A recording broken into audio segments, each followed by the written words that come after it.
Hello everyone and welcome back to Grow Leafy. This is going to be just a quick update of what is growing in my indoor garden. It's getting ready for the spring so that I can have these transplants move outdoors. Many of you have started growing indoors as well, and so I know you want to know, what is Grow Leafy doing over there? Where's she at in the process? So I'm going to touch on that just very briefly, but just to let you know, I know I usually post once a week, these long videos, but you may see sometimes twice a week, okay? Because as we approach the spring, there's so much that's going on, so much that needs to be done, and so much that I want to share with you. So if you have not followed my page, make sure right now, before you watch the rest of this video, that you go ahead and do that, because I don't want you to miss anything, all right? So let's get this started. First, I want to show you what the structure is that I have in here. So I purchased these because many people ask. I purchased these metal shelving from Menards. I know you can get them from the other big box stores, but that's where I purchased these from. They're extremely durable. So they hold a lot of weight. Those buckets are, I believe, like 5 or 10 gallon buckets, and it's usually filled with water. So it gets very heavy, and I'm able to, put that on the shelf, and there's no bowing in the shelf. It really holds it pretty well. And then I've got grow lights as well. And I can add in a link to the grow lights that I use. They are Barina grow lights, and these are LED. They are amazing. They really do the work.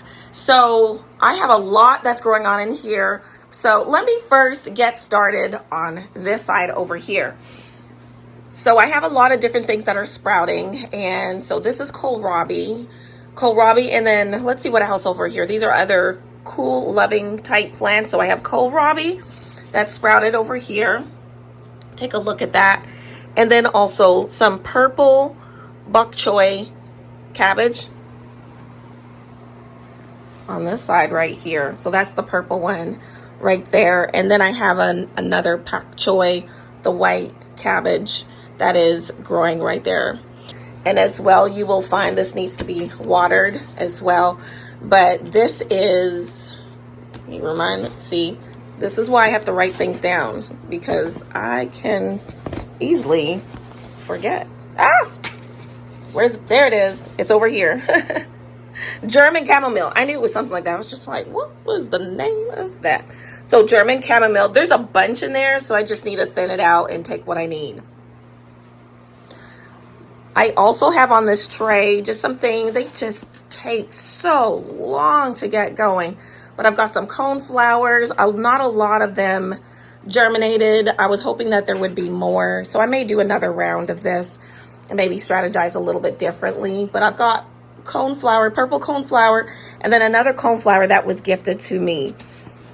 And it seemed pretty even though, because the coneflower I had that I planted here, look, there was three starts, and then over here there's 2. So some of these herbs just take a long time. Parsley, so this is what's interesting. Nothing looks like it grew here, but then I had a tag for parsley over here where all the parsley grew. So I probably don't think I even put anything over here. There's also sage, and little bitty oregano is starting to start, and oregano takes so long.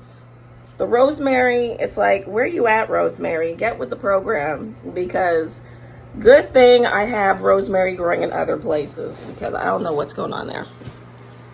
The lemongrass, I had to up pot this lemongrass. It was actually, I kept it way too long in very small cells. They were like in those 1-inch cells, and actually it was the size of this, and the lemongrass looked like it was suffering. So I was like, maybe it's time to transplant. And then back there, I've got cumin that's growing, and then garlic chives in the 2 little cells right there. And then over here are just some more chives. Let me see which varieties. Walla Walla. Actually, these are the Walla Walla onions, and then they're all Walla Walla actually. All of them are Walla Walla onions that are growing. And then right here is a moringa. I have a moringa plant, and I got a couple of moringas. I got another moringa that really is growing really well. These ones just popped up just the other day. So as we go down here, as you all know, I have a lot of thyme that I harvested just recently. And so I need to go ahead and just continue to let those plants grow. They're starting to grow back. It's very rigorous, vigorous, strong, whatever you want to call it. Thyme is just, it's such a survival plant. I love it, and it really helps me to survive too. Now, this was lemongrass from my outdoor garden last year, and I brought them inside. Now, you see this yellowing? This is a sign that I haven't given it nutrients, some water. I know it needs something, and I better go ahead and take care of it before it dies out on me. But these plants are so vigor, but you can tell it's dried out. I haven't been taking care of it like I need to, and I need to because I at least need a couple of plants from here. I got a grow kit that I need to open up. I haven't even gotten it going, but you all have seen my video. I'll go ahead and post it here on when I harvested mushrooms, cooked mushrooms. And but this one's a shiitake, so I've never grown a shiitake, and this is the company that I am getting it from, but it was shiitake this time. So I need to go ahead and open up this box because it is ready. I am trying to get some sweet potato slips going. I've never done it before. I'm not seeing any sprouts. These were potatoes that I just got from the store. They were organic, because if you don't get organic, from what I've learned, is that they usually spray things on them so that it prevents sprouting in the store. But I ain't seen nothing growing here. So hopefully something will grow at some point. If not, I might go and see if I can get another, maybe go to a different store and get a different organic, I don't know. Or just wait and get some starts from a local farm. So over here, I don't have anything sprouting yet, but I had planted just recently, let's see, February the 23rd. I was hoping I would see some peppers starting to sprout, but I don't see anything sprouting yet. So I will keep watch on that. And then I also went ahead and planted some more red acre cabbage. Just waiting, right? This is on a heat mat, all of these. So I'm just waiting for them to start sprouting. I'm not trying to get them under the light right now, just because if there is excessive water, sometimes the algae will grow, and I just don't want to deal with that. Microgreens. So these microgreens honestly are way past microgreens. They are no longer microgreens anymore. They are now just plants because look, they're past their true leaves. I don't know why I just didn't harvest them. I just enjoyed looking at them. So this is a sunflower plant. I literally probably could just, pot it up differently and just have the sunflower keep growing. And maybe I just might do that and just have them growing, and then when it's ready, transplant them outside. Kohlrabi and broccoli mix. I wonder what that tastes like, but a lot of times if you allow the true leaf to really grow in like that, then it starts to taste like a bitter. It doesn't taste as good anymore like a microgreen traditionally would taste, but that's what that is. In here, I've got a different variety of things, and look at the beautiful purple of the purple bok choy. I just think it's gorgeous. This is why I planted this, is because I wanted to look at purple in my garden this year, just add some different colors.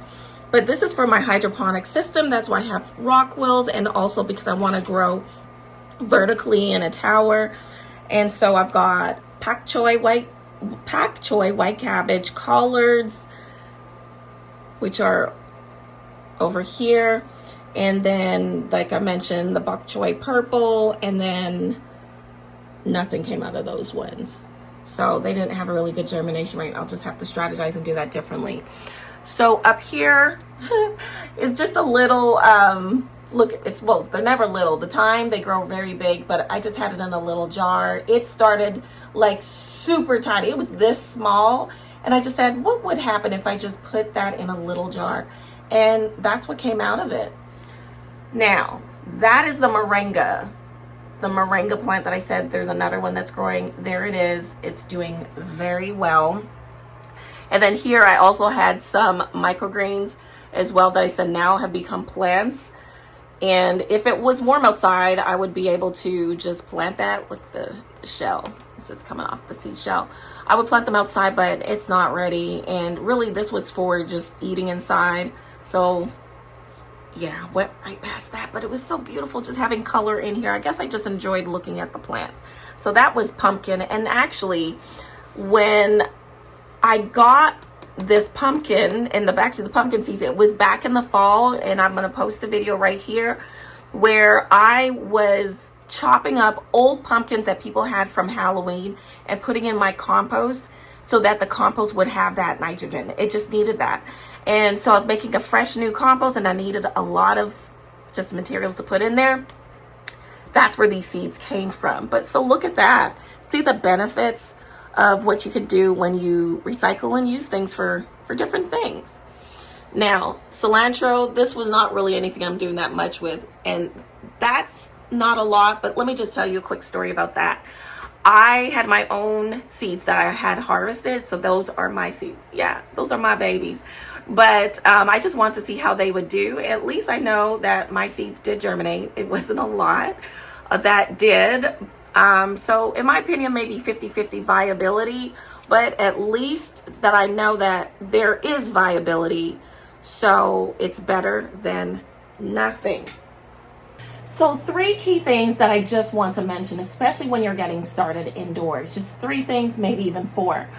The first thing is your watering schedule. So sometimes I know people say, oh, I've had some problems and, my plants, they're just not doing well. And my question is, are you watering them? Are you checking on your plants every day? You need to make sure that you are checking on them every single day, because it can take as little as one little thing that grows rapidly and very quickly. I've had some issues with algae on some of my pots and some of my seed trays. And so I know that my fanning situation, sometimes you need to add a fan. No, not sometimes. You need to add a fan. I had to add a second fan to my shelving, and I did that on one, but I still need to add on the others because my seed trays were not drying out enough, and they were being watered right, but they weren't drying out quick enough, and so that algae was forming. So I've had issues with algae growing. Another thing you can help to prevent that algae growing either rapidly or just kind of slow it down is to throw vermiculite, toss vermiculite all over your seed tray. It also will help with retaining water, but it will also be like that sheet of a barrier to protect the top of your seed starting mix, your soil, from that light to form the algae on the soil. But also it does help retain, but it just helps with preventing that just a little bit. The other thing is you may need to up pot. So if you have your seeds growing in something that's really, really tiny, you may need to up pot it to something that's larger because it needs the space. So as the roots are developing, they need more space in order to grow. If you keep it in here, it's going to be restricted. It may become root bound where the roots just start to wrap around each other and get really tight. But it may start just lacking the need that the space that it needs to really fully grow, and then the leaves or your plant will start discoloring and turning different colors. And that's what I was really noticing with my lemongrass. And also what I was noticing is that my lemongrass was needing a little bit more nutrients. So that's another thing. You may need to add some nutrients to your seed trays. Some seed mixes come with the nutrient already added in there, and that's fine. And if you have that, that's great. Hopefully they're getting the food that they need. But sometimes you just, like, I made my own mix. I added what I need to add to it, but sometimes it just needs a little bit extra of a boost. You don't need to add too much, but if you notice that there's certain things going on, like that discoloration in the color of my lemongrass, like, I know it's a nutrient thing, because once I add it, it starts changing back, and it's a gradual thing that happens. Same thing with my thyme. There was times during these months where I didn't do nothing for the thyme. And then the thyme told me, hello, we're hungry. And so I had to add some nutrients to it. The other thing you need to know is that at some point you're going to have to transplant these. And it's going to be transplanted outdoors. And so that means you're going to have to harden off your plants. Hardening off your plants is where they slowly get acclimated to the outdoors, because they've been in this climatized environment that's been protected with certain fans and your care and a nice managed temperature environment, and it's going to go outside to the more extreme weathers and temperatures. And so you gradually, which I will show you later on once I get to that point, you gradually are going to have to start hardening off. Basically, that is putting it outside on maybe on a patio or in a place where it's more shaded and where it's not going to get that direct sun that's going to burn it, okay? And you don't want to put it out on a stormy day where it's going to get excessive winds that's just going to snap the plant at all. You want to do it gradually so the plant develops resistance and it develops a tougher, like almost like a tougher skin, okay? Like a tougher material to the leaves, right? So for instance, this is like doing really well inside, very nice, but outside it needs to toughen up a little bit more. It will develop tougher, like a tougher skin, so that it can withstand the extreme outdoor temperatures. So I was just trying to look to see if there's anything else I was going to bring you. I hope these tips have been helpful, and I hope that smells so good that you were able to learn something from this video. I know it was just a quick update. Let me know if this was helpful. Even though I'm not necessarily actually demonstrating and showing you something, just let me know if just having this conversation was helpful for you, because I want to make sure that I'm giving you the content that you need. Remember to grow leafy, and I'll see you all next time. Bye.